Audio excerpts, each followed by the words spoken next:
Now I'm going to just read 2 pages of the book I was reading last night.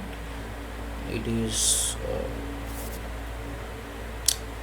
winner of the Global Prize, forwarded by Annie Applebaum. Yeah, sorry for the pronunciation, it's not the correct one, but it is the Gulag Archipelago Volume 1, page number 136. Before that, yeah, there is another page. That's 130. So I'm just going to really caught my attention that what happened in that certain period of time. Like for writer Alexander Solzhenitsyn. Okay, so what is the answer? How can you stand your ground when you are weak and sensitive to pain, when people you love are still alive and you are unprepared? What do you need to make you stronger than the interrogator and the whole trap? Like they're talking about the whole Russian and like it's Stalin, yeah, the Stalin government shell constitution. From the moment you go to prison, you must put your cozy past firmly behind you. At the very threshold, you must say to yourself, "My life is over." Like this is the perspective of the prisoners, like mumbling themselves, "My life is over." Okay, what happened?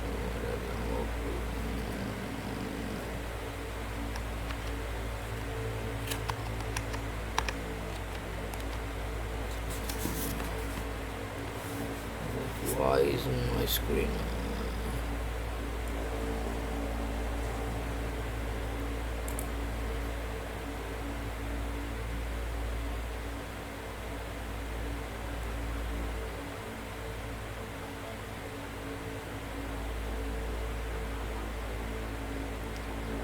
Why the heck is this? Screen rotations. What I've pressed, I don't know what I've pressed. This one, no. I know how to do it, but I don't remember right now. God damn it. Full screen source. No.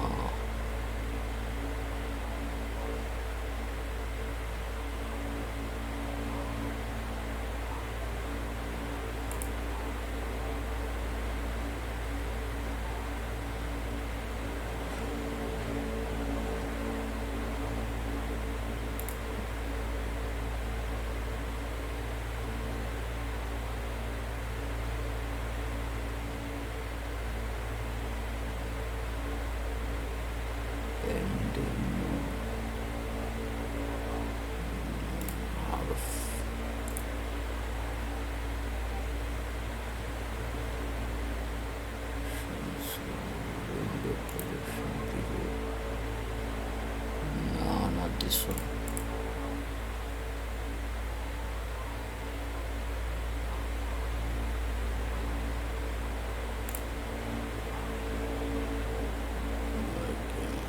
I'll show it in display settings.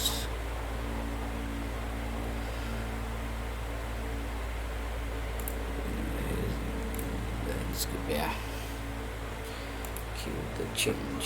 Like I don't know how it happened, but yeah, it's pretty much the same always.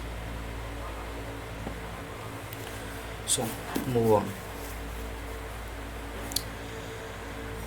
My life is over, leader early to be sure, but there is nothing to be done about it. I shall never return to freedom. I am condemned to die no, now or a little later, but later on in growth it will be even harder and be sooner the better. Like his pessimism is, I don't know how you should feel in a certain situation, like in your life where you are condemned to for death or the worse. In here, in this case of scenario, is way worse than just normal death, or like you cannot imagine a life situation as worse as this. I no longer have any properties whatsoever. For for me, those I love have died, and for them I have died. From today on, my body is useless and alien to me. Like, how can you describe better than this? Like, okay, only my spirit and my conscience remain precious and important to me. Confronted by such prisoner, the interrogator will tremble.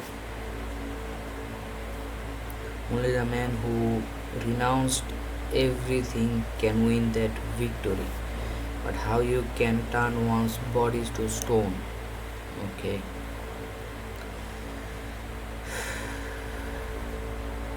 Where they managed to turn some individual from the what Bar Bardia Eve Bardia Ber- Berdiev Berdiev circle into a puppet for trial, but why didn't succeed?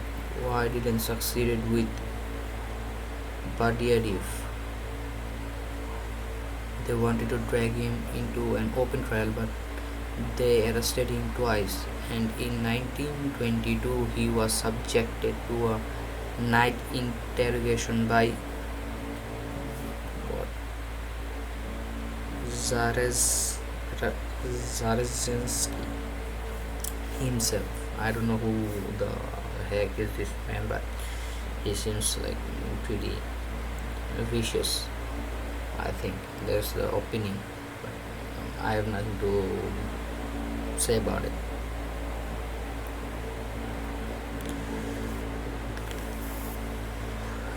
Kamenev was there too, who I don't have any idea whatsoever who this person is, which means that he too was not averse to use the Chanak in an ideological conflict. But yeah, still the board and did not humiliate himself. He did not beg or plead. Okay, this is how do you call it? Is is a very self-respected person to be seemed. He set forth firmly those religious and moral principles which which had led him to refuse to accept the political authority established in Russia. Like I was saying that before, like that and the literature and poetry was on fire. Like, you have seen the revolution. There always a poet, authors, like writers, artists, every single piece of that. Not only did they come to the conclusion that he would be useless for a trial, but they liberated him, like set him free, because he was no good for them for interrogators or any kind of investigation, because he's not willing to confess. Just as that, a human being has a point of view. Okay,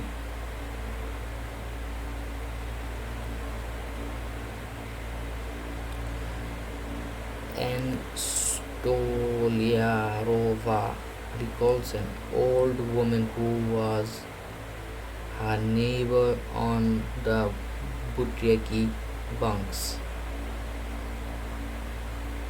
in 1937. Okay, that is like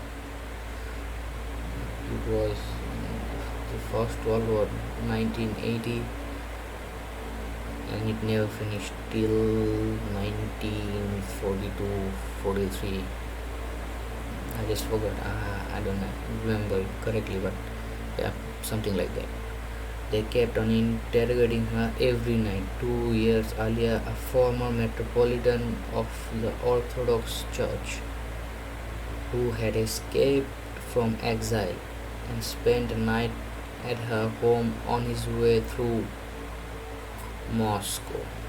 Like, that is a pretty suspicious scene, because not only a escaped prisoner is like in your house, and but later after you are questioned by the same interrogators who knows there may be any connections, so just they'll find a friction of it and they'll drag you into the center. But he was in the former metropolitan, he was the politician metropolitan, he was in the former he was metropolitan. Truly, I was worthy of receiving him. All right then. She fell into this trap directly on this. Okay. All right then. To whom did he go when he left Moscow? Like I was reading before and just imagine being in this kind of situation, and it doesn't help if you don't comply. I know, but I will not tell. The metropolitan had escaped to Finland via an underground railroad of believers. At the first, the interrogators took turns and they went after her in groups. They shook their fist in the little woman's face, and she replied, and in any kind of interrogation like nowadays, it doesn't matter if you don't comply, it is going to be complicated for you to be out of this kind of situation. There is nothing you can do with me even if you cut me into pieces. After all, you are afraid of your bosses. Like, she knows very well how the interrogation works, and she went for the worst and got it. And you are afraid of each other, and you are even afraid of killing me. Like, she knew that they aren't going to kill them in the interrogation, like not in the room, outside maybe, but not in the room. They would lose contact with the underground railroad. Okay, but I'm not afraid of anything. I would be glad to be judged by God right this minute. Like, I don't know, maybe she has a death wish, maybe she she has a life death wish on that. There are such people in 1937 too, people who did not return to their cell for their bundles of belongings, who chose death, who signed nothing denouncing anyone. Like, this is not about individual or something else, but at that point, if you're morally unbreakable, like, there is nothing to conquer you. Like, you won't be defeated, you won't be silenced.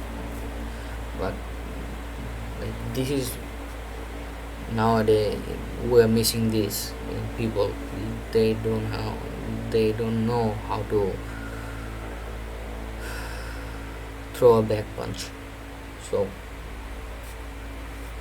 if his death is if he's the, if you are going to die in 100 years miserably and sadly, you have choose death right in this moment. Like, that is how they portraying this. One can say that the history of Russian revolutionaries has given us any better example of steadfastness, but there is no comparison anywhere, because none of our revolutionaries ever knew what really good interrogation could be, with 52 different methods to choose from. Like, Russian has exploited every single possibilities to interrogate a person, like extracting any kind of information they would do. Like, they bring the nightmares, like the horrors of the hell.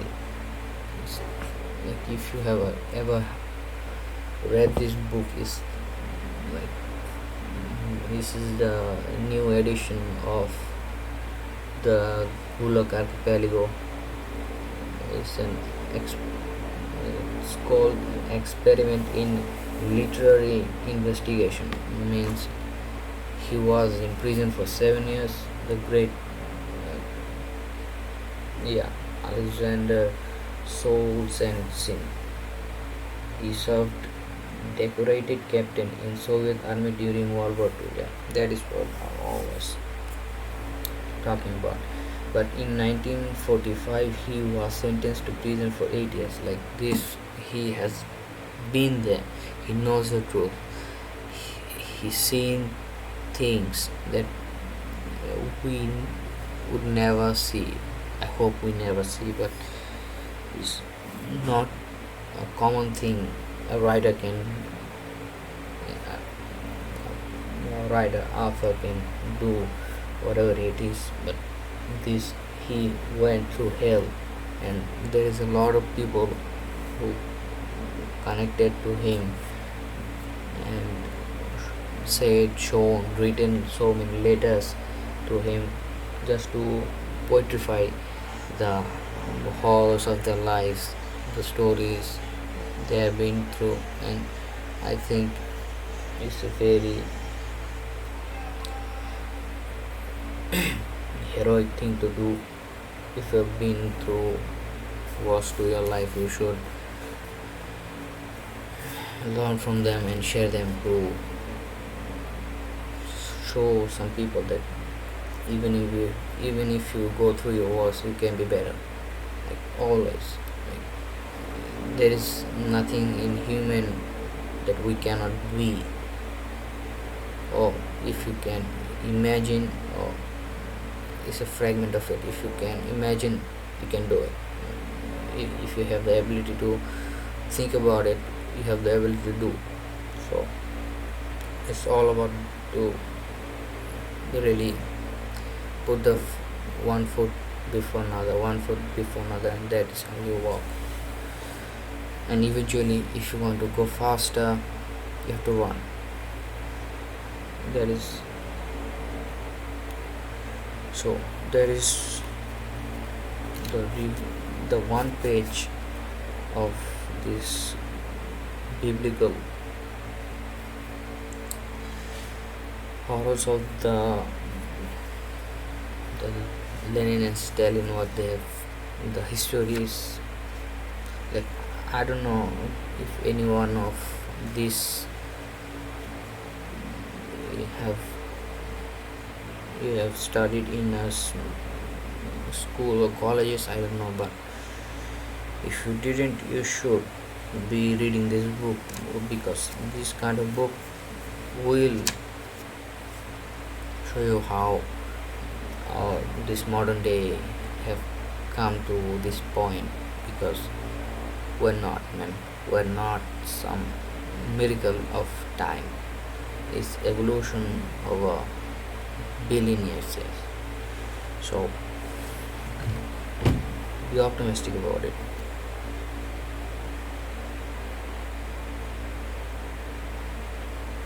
Like there is like how many pages? Like 600 and like 650 pages. I've only been through like 137 pages.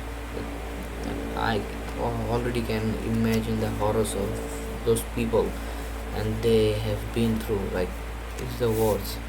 But yeah, if you want to, you have to. This is the perfect example of how our history has evolved on us. And history is always dark. There's maybe a sunlight at the end of the tunnel, but most of it is dark. And I don't think so that most of people do know about how this whole governmental system and this thing works. But you should be studying those things. You need to, you have to know those things. It is already biblical, and I think you should, if you can afford it, if you have the possibility to read this kind of book, because it's a winning like the Nobel Prize winning book. So you should. There is the Gulag Archipelago. Okay, see you in the next video.